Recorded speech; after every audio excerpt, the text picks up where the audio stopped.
Aku pikir orderan itu biasa saja. Seorang wanita memesan ojek online dari sebuah gang sempit. Tapi ketika kami sampai di tujuan, kursi belakang motorku kosong. Bagaimana mungkin? Siapa wanita itu?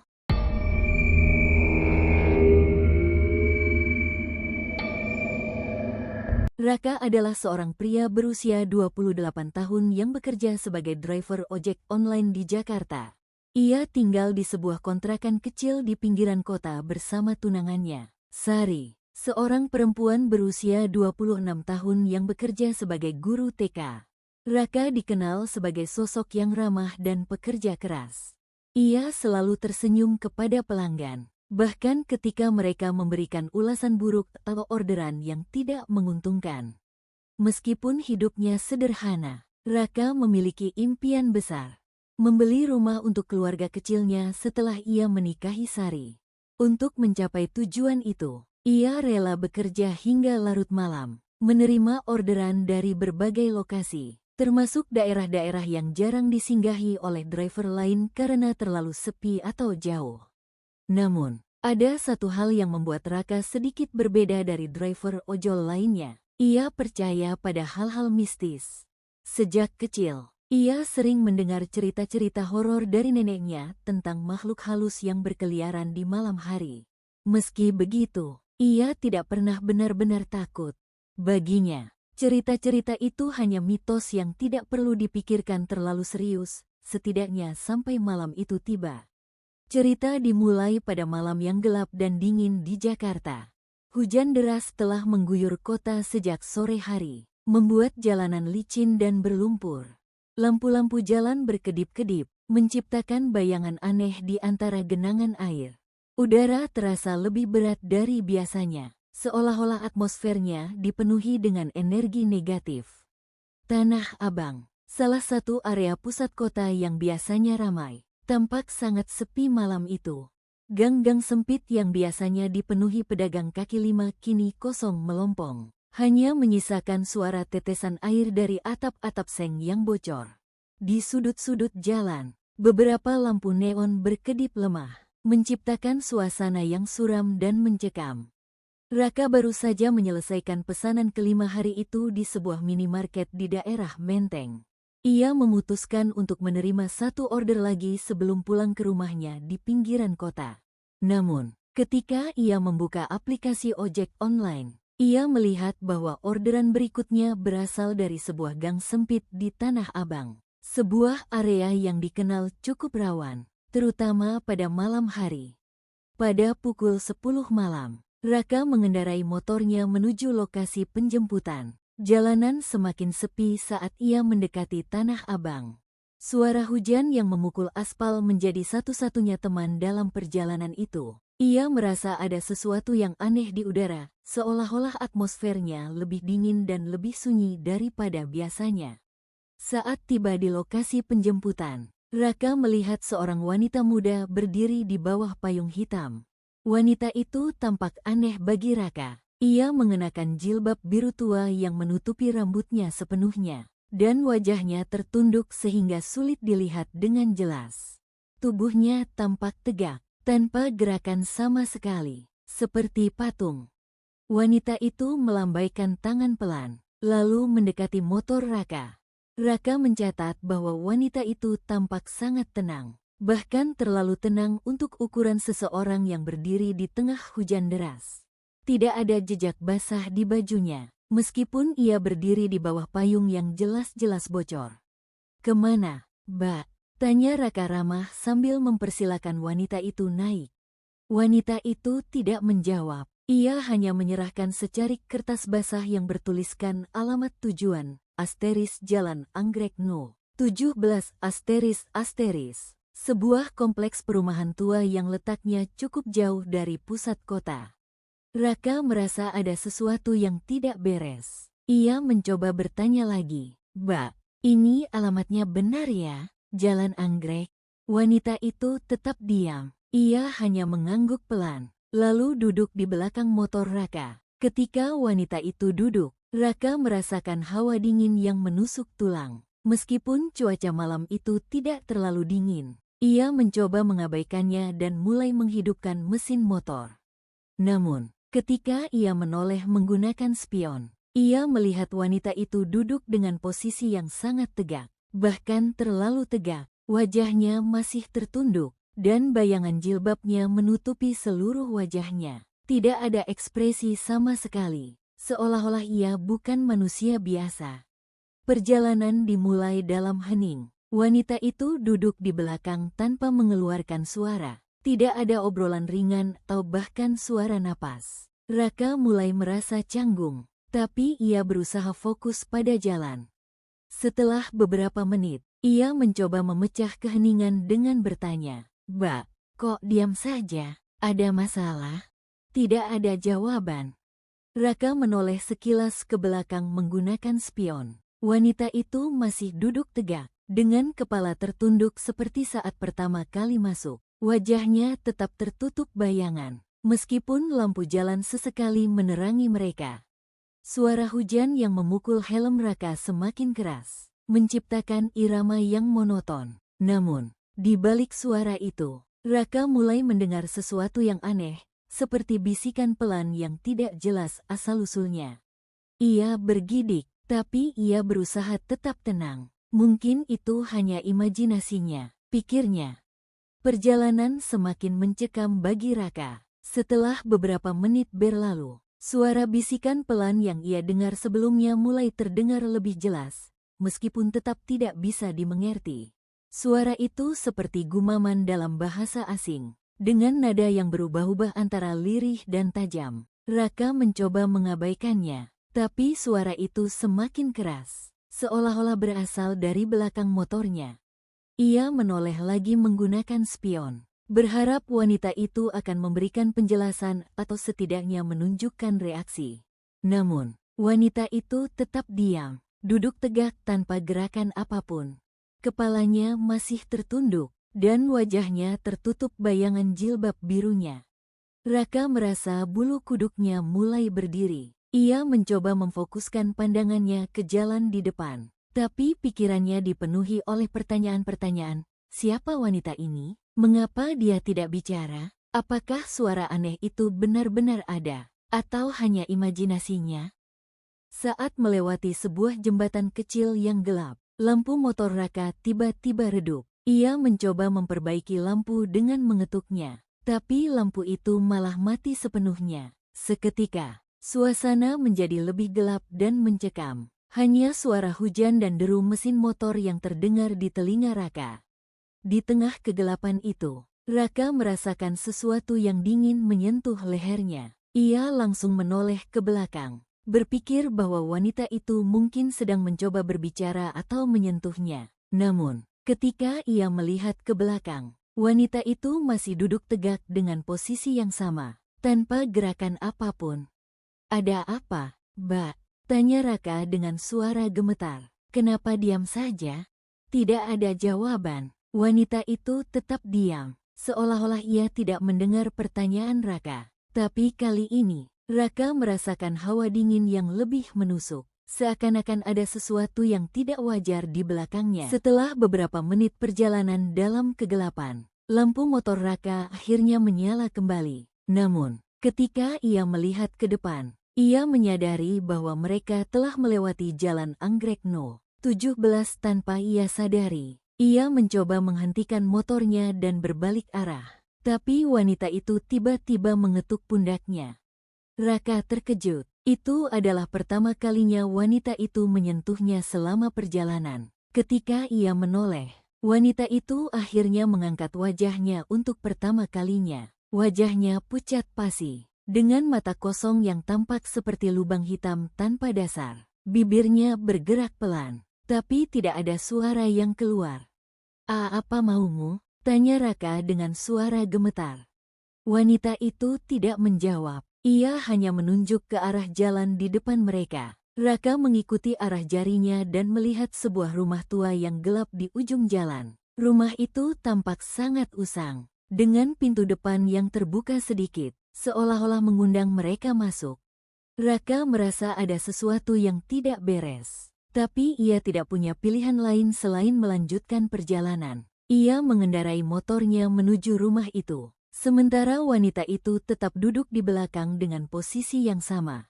Raka memarkir motornya di depan rumah tua itu dengan perasaan tidak nyaman. Rumah itu tampak sangat usang, dengan cat dinding yang mengelupas dan jendela-jendela yang retak. Pintu depan sedikit terbuka, seolah-olah sengaja dibiarkan begitu untuk mengundang orang masuk. Udara di sekitar rumah terasa lebih dingin daripada biasanya. Bahkan lebih dingin daripada hujan yang masih turun di luar. Kita sudah sampai, Mbak, kata Raka sambil menoleh ke belakang. Namun, kursi belakang motor kosong. Wanita itu tidak ada di sana. Raka terperangah. Ia yakin wanita itu tidak turun selama perjalanan. Bagaimana mungkin ia bisa menghilang begitu saja? Ia berdiri dan memeriksa sekitar. Tidak ada jejak kaki di tanah basah. Tidak ada tanda-tanda bahwa wanita itu pernah ada. Bahkan, jok motornya sama sekali tidak basah. Padahal wanita itu seharusnya membawa payung basah. Raka mulai panik. Ia mencoba menghubungi nomor pemesan melalui aplikasi ojek online. Tapi panggilannya langsung terputus. Ketika ia membuka aplikasi untuk melihat detail orderan itu hilang. Seolah-olah tidak pernah ada. Ia merasa seperti baru saja mengalami hal yang tidak masuk akal.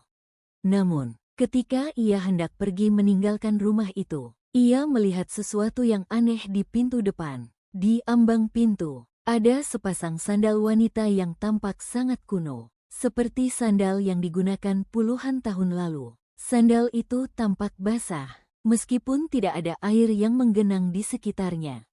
Raka merasa bulu kuduknya semakin berdiri. Ia mencoba meyakinkan dirinya sendiri bahwa ini semua hanya kebetulan atau ilusi optik. Tapi dalam hati, ia tahu bahwa ada sesuatu yang tidak wajar terjadi malam itu. Saat Raka berdiri di depan pintu, ia mendengar suara samar dari dalam rumah. Awalnya, suara itu seperti bisikan pelan, mirip dengan yang ia dengar di motor tadi. Namun, semakin lama, suara itu berubah menjadi tangisan yang memilukan, seolah-olah seseorang sedang menangis dalam kesedihan yang mendalam. Raka ingin pergi, tapi kakinya seperti tertambat di tempat. Ia merasa ada sesuatu yang memaksanya untuk tetap tinggal dan menyelidiki lebih lanjut. Dengan ragu-ragu, ia melangkah masuk ke dalam rumah. Di dalam, suasana semakin mencekam. Lampu-lampu di rumah itu mati. Tapi ada cahaya redup yang berasal dari lilin-lilin kecil yang tersebar di sudut-sudut ruangan. Lilin-lilin itu menyala dengan sendirinya. Meskipun tidak ada angin yang masuk, dinding-dinding rumah dipenuhi foto-foto keluarga yang sudah pudar. Dengan wajah-wajah yang tampak muram. Raka melihat sebuah foto besar di dinding ruang tamu. Foto itu menunjukkan seorang wanita muda bersama seorang anak kecil. Wanita itu mengenakan jilbab biru, sama persis dengan wanita yang ia antar tadi. Wajahnya tampak sedih, dan matanya kosong, seperti tidak memiliki jiwa. Tiba-tiba, lampu-lampu lilin itu mulai berkedip-kedip dengan cepat. Raka merasakan hawa dingin yang menusuk tulang, dan suara tangisan itu semakin keras. Ia melihat bayangan hitam bergerak cepat di ujung ruangan. Tapi ketika ia berbalik untuk melihat lebih jelas, bayangan itu menghilang. Raka mulai merasa takut. Ia mencoba keluar dari rumah itu, tapi pintu depan tiba-tiba tertutup dengan keras. Ia mencoba membukanya, tapi pintu itu terkunci dari luar. Ia terjebak di dalam rumah tua itu. Saat Raka mencoba mencari jalan keluar, ia menemukan sebuah buku tua di atas meja kayu di ruang tengah. Buku itu tampak sangat rapuh, dengan halaman-halamannya yang kuning dan sobek. Saat ia membuka buku itu, ia menemukan beberapa tulisan tangan yang sulit dibaca. Namun, ada satu kalimat yang cukup jelas, "Asteris, aku butuh bantuanmu." Raka merasa seperti ada seseorang yang memperhatikannya dari balik bayangan. Ia menoleh ke belakang, tapi tidak ada siapa-siapa. Namun, ia merasakan sentuhan dingin di pundaknya, sama seperti yang ia rasakan di motor tadi. Ia berbalik dengan cepat, dan melihat sosok wanita berjilbab biru itu berdiri di dekat pintu. Wanita itu menatapnya dengan mata kosong, lalu berbisik pelan, "Bantu aku." Raka terkejut dan mundur beberapa langkah. Wanita itu menghilang begitu saja, meninggalkan Raka sendirian di dalam rumah yang gelap dan mencekam. Setelah beberapa menit perjalanan dalam kegelapan, lampu motor Raka akhirnya menyala kembali. Namun, ketika ia melihat ke depan, ia menyadari bahwa mereka telah melewati jalan Anggrek No. 17 tanpa ia sadari. Ia mencoba menghentikan motornya dan berbalik arah. Tapi wanita itu tiba-tiba mengetuk pundaknya. Raka terkejut. Itu adalah pertama kalinya wanita itu menyentuhnya selama perjalanan. Ketika ia menoleh, wanita itu akhirnya mengangkat wajahnya untuk pertama kalinya. Wajahnya pucat pasi, dengan mata kosong yang tampak seperti lubang hitam tanpa dasar. Bibirnya bergerak pelan, tapi tidak ada suara yang keluar. Apa maumu?" tanya Raka dengan suara gemetar. Wanita itu tidak menjawab. Ia hanya menunjuk ke arah jalan di depan mereka. Raka mengikuti arah jarinya dan melihat sebuah rumah tua yang gelap di ujung jalan. Rumah itu tampak sangat usang, dengan pintu depan yang terbuka sedikit, seolah-olah mengundang mereka masuk. Raka merasa ada sesuatu yang tidak beres, tapi ia tidak punya pilihan lain selain melanjutkan perjalanan. Ia mengendarai motornya menuju rumah itu, sementara wanita itu tetap duduk di belakang dengan posisi yang sama. Raka memarkir motornya di depan rumah tua itu dengan perasaan tidak nyaman. Rumah itu tampak sangat usang, dengan cat dinding yang mengelupas dan jendela-jendela yang retak. Pintu depan sedikit terbuka, seolah-olah sengaja dibiarkan begitu untuk mengundang orang masuk. Udara di sekitar rumah terasa lebih dingin daripada biasanya, bahkan lebih dingin daripada hujan yang masih turun di luar. "Kita sudah sampai, Mbak," kata Raka sambil menoleh ke belakang. Namun, kursi belakang motor kosong. Wanita itu tidak ada di sana. Raka terperangah. Ia yakin wanita itu tidak turun selama perjalanan. Bagaimana mungkin ia bisa menghilang begitu saja? Ia berdiri dan memeriksa sekitar. Tidak ada jejak kaki di tanah basah. Tidak ada tanda-tanda bahwa wanita itu pernah ada. Bahkan, jok motornya sama sekali tidak basah. Padahal wanita itu seharusnya membawa payung basah.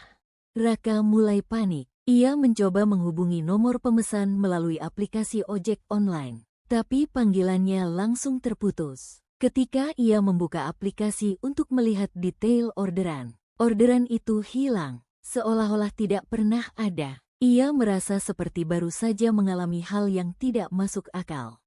Namun, ketika ia hendak pergi meninggalkan rumah itu, ia melihat sesuatu yang aneh di pintu depan. Di ambang pintu, ada sepasang sandal wanita yang tampak sangat kuno, seperti sandal yang digunakan puluhan tahun lalu. Sandal itu tampak basah, meskipun tidak ada air yang menggenang di sekitarnya. Raka merasa bulu kuduknya semakin berdiri. Ia mencoba meyakinkan dirinya sendiri bahwa ini semua hanya kebetulan atau ilusi optik. Tapi dalam hati, ia tahu bahwa ada sesuatu yang tidak wajar terjadi malam itu. Saat Raka berdiri di depan pintu, ia mendengar suara samar dari dalam rumah. Awalnya, suara itu seperti bisikan pelan, mirip dengan yang ia dengar di motor tadi. Namun, semakin lama, suara itu berubah menjadi tangisan yang memilukan, seolah-olah seseorang sedang menangis dalam kesedihan yang mendalam. Raka ingin pergi, tapi kakinya seperti tertambat di tempat. Ia merasa ada sesuatu yang memaksanya untuk tetap tinggal dan menyelidiki lebih lanjut. Dengan ragu-ragu, ia melangkah masuk ke dalam rumah. Di dalam, suasana semakin mencekam. Lampu-lampu di rumah itu mati, tapi ada cahaya redup yang berasal dari lilin-lilin kecil yang tersebar di sudut-sudut ruangan. Lilin-lilin itu menyala dengan sendirinya, meskipun tidak ada angin yang masuk. Dinding-dinding rumah dipenuhi foto-foto keluarga yang sudah pudar, dengan wajah-wajah yang tampak muram. Raka melihat sebuah foto besar di dinding ruang tamu. Foto itu menunjukkan seorang wanita muda bersama seorang anak kecil. Wanita itu mengenakan jilbab biru, sama persis dengan wanita yang ia antar tadi. Wajahnya tampak sedih, dan matanya kosong. seperti tidak memiliki jiwa. Tiba-tiba, lampu-lampu lilin itu mulai berkedip-kedip dengan cepat. Raka merasakan hawa dingin yang menusuk tulang, dan suara tangisan itu semakin keras. Ia melihat bayangan hitam bergerak cepat di ujung ruangan. Tapi ketika ia berbalik untuk melihat lebih jelas, bayangan itu menghilang. Raka mulai merasa takut. Ia mencoba keluar dari rumah itu, tapi pintu depan tiba-tiba tertutup dengan keras. Ia mencoba membukanya, tapi pintu itu terkunci dari luar. Ia terjebak di dalam rumah tua itu. Saat Raka mencoba mencari jalan keluar, ia menemukan sebuah buku tua di atas meja kayu di ruang tengah. Buku itu tampak sangat rapuh, dengan halaman-halamannya yang kuning dan sobek. Saat ia membuka buku itu, ia menemukan beberapa tulisan tangan yang sulit dibaca. Namun, ada satu kalimat yang cukup jelas, "aku butuh bantuanmu." Raka merasa seperti ada seseorang yang memperhatikannya dari balik bayangan. Ia menoleh ke belakang, tapi tidak ada siapa-siapa. Namun, ia merasakan sentuhan dingin di pundaknya, sama seperti yang ia rasakan di motor tadi. Ia berbalik dengan cepat dan melihat sosok wanita berjilbab biru itu berdiri di dekat pintu. Wanita itu menatapnya dengan mata kosong, lalu berbisik pelan, "Bantu aku." Raka terkejut dan mundur beberapa langkah. Wanita itu menghilang begitu saja, meninggalkan Raka sendirian di dalam rumah yang gelap dan mencekam. Setelah wanita berjilbab biru menghilang, Raka merasa seperti ada sesuatu yang menariknya untuk tetap tinggal di rumah itu. Ia mencoba mencari jalan keluar lagi, tapi pintu depan masih terkunci rapat. Saat ia berdiri di tengah ruang tamu yang suram, suara tangisan anak kecil tiba-tiba terdengar dari lantai atas. Suara itu sangat memilukan, seolah-olah berasal dari seorang anak yang sedang dalam kesedihan mendalam. Raka merasa bulu kuduknya semakin berdiri. Ia tahu bahwa ia seharusnya pergi, tapi rasa penasarannya, dan mungkin juga rasa takut yang membuat kakinya lumpuh, mendorongnya untuk menyelidiki lebih lanjut. Dengan langkah ragu-ragu, ia mulai menaiki tangga kayu yang berderit keras setiap kali ia melangkah. Udara di lantai atas semakin dingin, dan cahaya lilin-lilin kecil yang tersebar di sudut-sudut ruangan mulai berkedip-kedip dengan cepat. Saat Raka mencapai lantai atas, ia melihat sebuah pintu yang sedikit terbuka di ujung koridor. Dari balik pintu itu, suara tangisan anak kecil semakin jelas. Raka berdiri di depan pintu, ragu apakah ia harus membukanya atau tidak. Namun, rasa ingin tahu dan tekanan aneh yang ia rasakan membuatnya akhirnya mendorong pintu itu perlahan. Di dalam ruangan, ia menemukan sebuah kamar tidur tua yang tampak seperti belum tersentuh selama puluhan tahun. Tempat tidur besi dengan selimut usang, meja rias dengan cermin retak, dan boneka-boneka kuno yang duduk di sudut ruangan. Di tengah kamar, ada seorang anak kecil duduk di lantai, menangis dengan wajah tertutup tangan. Raka mencoba mendekatinya, tapi ketika ia melangkah masuk, pintu di belakangnya tiba-tiba tertutup dengan keras. Ia berbalik dengan cepat, tapi tidak ada siapa-siapa di sana. Ketika ia kembali menoleh ke arah anak kecil itu, sosoknya sudah menghilang. Sebelum Raka sempat bereaksi, wanita berjilbab biru itu muncul lagi. Kali ini berdiri di sudut ruangan. Wajahnya masih pucat pasi, dengan mata kosong yang menatap lurus ke arah Raka. Bibirnya bergerak pelan, tapi kali ini ia berbicara dengan suara yang jelas, meskipun terdengar seperti bisikan. "Aku butuh bantuanmu," katanya dengan nada memohon. "Aku tidak bisa tenang." Raka merasa tubuhnya gemetar. Ia mencoba bertanya, "Siapa kamu? Apa yang terjadi padamu?" Wanita itu tidak menjawab langsung. Sebaliknya, ia mengangkat tangannya dan menunjuk ke arah lemari tua di sudut ruangan. Lemari itu tampak sangat kuno, dengan pintu yang sedikit terbuka. Di dalamnya, Raka melihat sesuatu yang membuat darahnya berdesir. Sebuah boneka anak kecil yang tampak persis seperti boneka yang duduk di sudut ruangan. Namun, ada sesuatu yang aneh tentang boneka itu. Matanya tampak bergerak, seolah-olah mengikuti gerakan Raka. Raka mendekati lemari itu dengan hati-hati. Ketika ia membuka pintunya sepenuhnya, ia menemukan sebuah kotak kayu kecil di dalam lemari. Kotak itu tampak sangat tua, dengan ukiran aneh di permukaannya. Saat ia membuka kotak itu, ia menemukan beberapa dokumen tua yang sudah menguning. Dokumen-dokumen itu adalah laporan polisi dari tahun 1990-an. Dalam laporan itu, Raka membaca bahwa rumah ini dulunya adalah lokasi pembantaian keluarga. Seorang ibu muda dan anaknya tewas di tangan suaminya sendiri, yang kemudian bunuh diri di rumah itu. Kasus itu tidak pernah terungkap sepenuhnya karena kurangnya bukti, dan rumah itu dibiarkan kosong selama bertahun-tahun. Raka menyadari bahwa wanita berjilbab biru itu adalah arwah ibu yang menjadi korban pembantaian. Ia juga menyadari bahwa anak kecil yang ia lihat tadi adalah arwah anaknya yang juga tewas malam itu. Wanita itu berbisik lagi, "Keadilan, aku butuh keadilan." Raka merasa ada beban besar di pundaknya. Ia tahu bahwa ia harus membantu wanita itu, meskipun ia tidak tahu bagaimana caranya. Wanita itu memberinya petunjuk. Ia harus membawa dokumen-dokumen itu ke kantor polisi untuk membuka kembali kasus pembantaian itu. Namun, sebelum Raka bisa meninggalkan rumah, lampu-lampu lilin di ruangan itu tiba-tiba padam, dan ruangan menjadi gelap gulita. Suara tangisan anak kecil dan bisikan wanita itu bergema di telinganya, membuatnya merasa seperti terjebak dalam mimpi buruk. Tiba-tiba, pintu depan rumah terbuka dengan sendirinya, seolah-olah mengundangnya untuk pergi. Raka berlari menuruni tangga dan keluar dari rumah itu, membawa dokumen-dokumen tua bersamanya. Setelah berhasil keluar dari rumah tua itu, Raka berlari sekuat tenaga menuju motornya. Ia merasa seperti ada sesuatu yang mengikuti langkahnya. Tapi ketika ia menoleh ke belakang, tidak ada siapa-siapa. Namun, suara tangisan anak kecil dan bisikan wanita itu masih terdengar samar-samar di telinganya, seolah-olah mereka masih berada di dekatnya. Ia segera melompat ke atas motor dan memacunya dengan cepat, meninggalkan rumah tua itu jauh di belakang. Namun, meskipun ia sudah berada di jalanan yang lebih ramai, perasaan takut itu tidak hilang. Setiap kali ia melihat spion, ia merasa seperti ada bayangan hitam yang duduk di belakangnya, meskipun ia tahu bahwa tidak ada siapa-siapa di sana.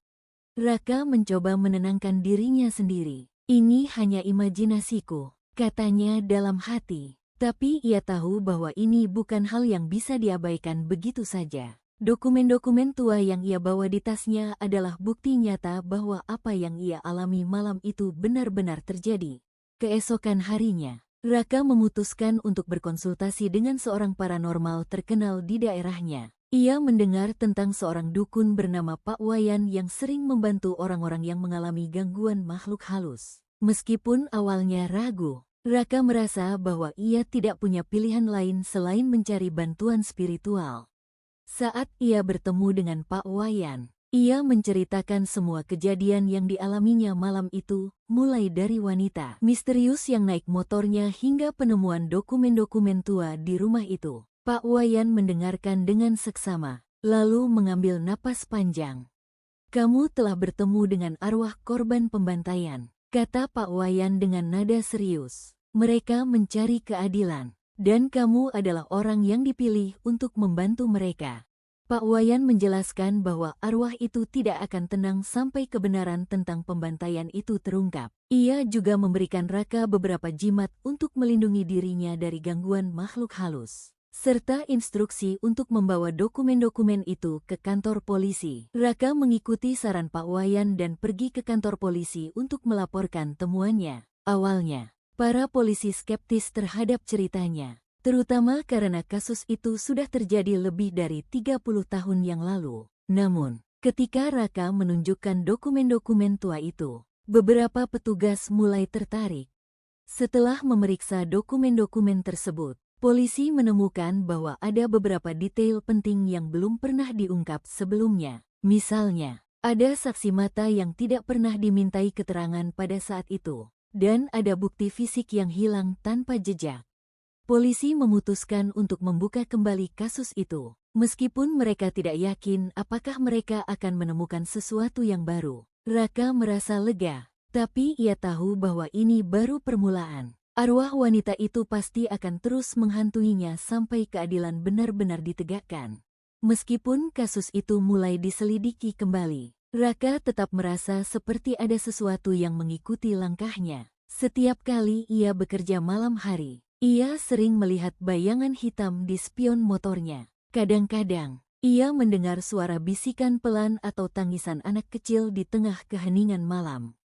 Sari, tunangannya, mulai menyadari bahwa ada sesuatu yang mengganggu Raka. Ia sering melihat Raka gelisah dan sulit tidur. Ketika Sari bertanya, Raka akhirnya menceritakan semuanya tentang wanita misterius, rumah tua, dan arwah yang mencari keadilan. Sari awalnya takut, tapi ia mencoba mendukung Raka sebaik mungkin. Ia bahkan ikut membantu mencari informasi tambahan tentang kasus pembantaian itu. Namun, semakin banyak informasi yang mereka temukan, semakin besar tekanan yang dirasakan oleh Raka. Setelah beberapa minggu berlalu, kasus pembantaian di rumah tua itu mulai mendapatkan perhatian dari media lokal. Beberapa saksi lama yang masih hidup akhirnya bersedia memberikan keterangan. Dan polisi menemukan bukti baru yang mendukung teori bahwa suami korban adalah pelaku utama pembunuhan tersebut.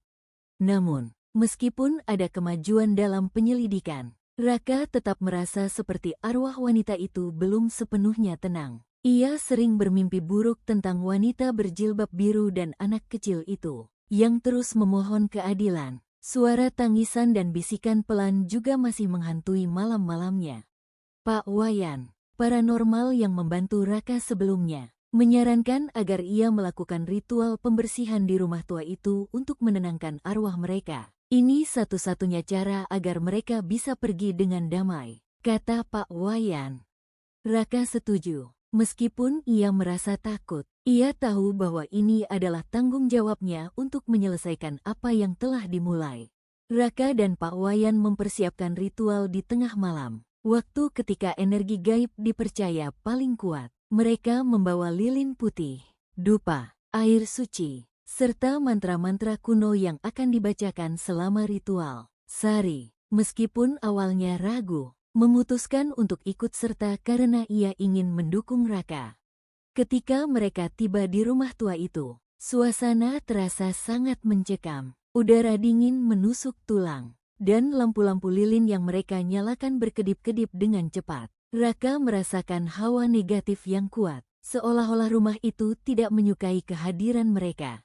Kita harus fokus, kata Pak Wayan dengan nada tegas. Jangan biarkan rasa takut menguasaimu. Saat ritual dimulai, Raka dan Sari duduk di tengah ruang tamu, dikelilingi oleh lilin-lilin yang menyala. Pak Wayan mulai membacakan mantra-mantra kuno dengan suara yang dalam dan bergetar. Udara di sekitar mereka semakin dingin, dan suara angin misterius mulai berhembus meskipun tidak ada jendela yang terbuka.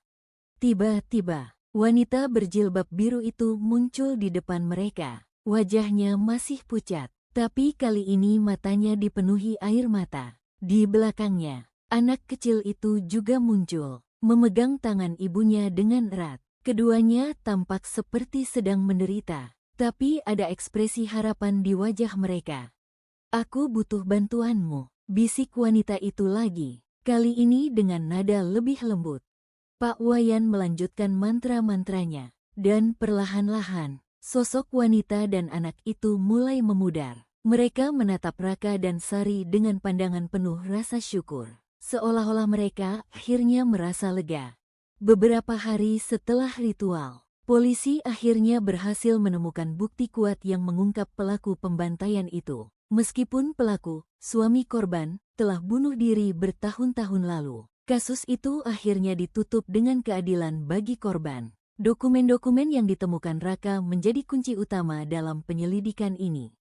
Media lokal memberitakan kasus ini secara luas. Dan banyak orang yang terkejut dengan cerita Raka tentang bagaimana ia terlibat dalam pengungkapan kasus itu. Beberapa orang bahkan menghubungkan ceritanya dengan legenda urban tentang penampakan hantu di daerah Tanah Abang. Setelah semua ini berakhir, Raka merasa seperti beban besar telah terangkat dari pundaknya. Ia tidak lagi melihat bayangan hitam di spion motornya atau mendengar suara-suara aneh di malam hari. Mimpi buruk tentang wanita berjilbab biru dan anak kecil itu juga mulai memudar. Sari dan Raka akhirnya menikah beberapa bulan kemudian. Mereka membeli rumah kecil di pinggiran Jakarta, jauh dari daerah-daerah yang dikenal angker. Meskipun Raka masih bekerja sebagai driver ojol, ia tidak pernah lagi menerima orderan dari daerah sepi pada malam hari. Cerita ini mengajarkan bahwa kadang-kadang kita harus mendengarkan insting kita dan membantu mereka yang membutuhkan. Bahkan jika itu berarti menghadapi ketakutan terbesar kita. Raka mungkin awalnya skeptis terhadap hal-hal mistis, tapi pengalaman ini mengubah pandangannya tentang dunia gaib. Ia juga belajar bahwa keadilan tidak hanya penting bagi manusia yang masih hidup, tapi juga bagi mereka yang sudah meninggal. Dengan membantu mengungkap kebenaran tentang pembantaian itu, Raka berhasil memberikan kedamaian kepada arwah wanita dan anak itu. Meskipun Raka merasa lega, ia sesekali masih bermimpi tentang wanita berjilbab biru itu. Dalam mimpi, wanita itu tersenyum padanya, seolah-olah berterima kasih atas bantuannya. Namun, ada satu hal yang membuat Raka merasa tidak nyaman. Di beberapa sudut mimpi itu, ia melihat bayangan hitam lain yang berdiri di kejauhan, seolah-olah menunggu gilirannya untuk muncul. Apakah wanita itu benar-benar telah tenang, atau ada arwah lain yang masih berkeliaran? Cerita ini menjadi viral di kalangan driver ojek online. Banyak yang mengaku mengalami kejadian serupa, terutama jika mereka menerima orderan dari daerah-daerah sepi pada malam hari. Beberapa orang percaya bahwa wanita itu masih berkeliaran, mencari seseorang yang mau membantu mengungkap kebenaran tentang tragedi yang menimpanya. Namun, bagi Raka, cerita ini adalah pengalaman yang tidak akan pernah ia lupakan. Ia tahu bahwa dunia ini lebih kompleks daripada yang terlihat, dan bahwa ada hal-hal yang tidak bisa dijelaskan dengan logika semata.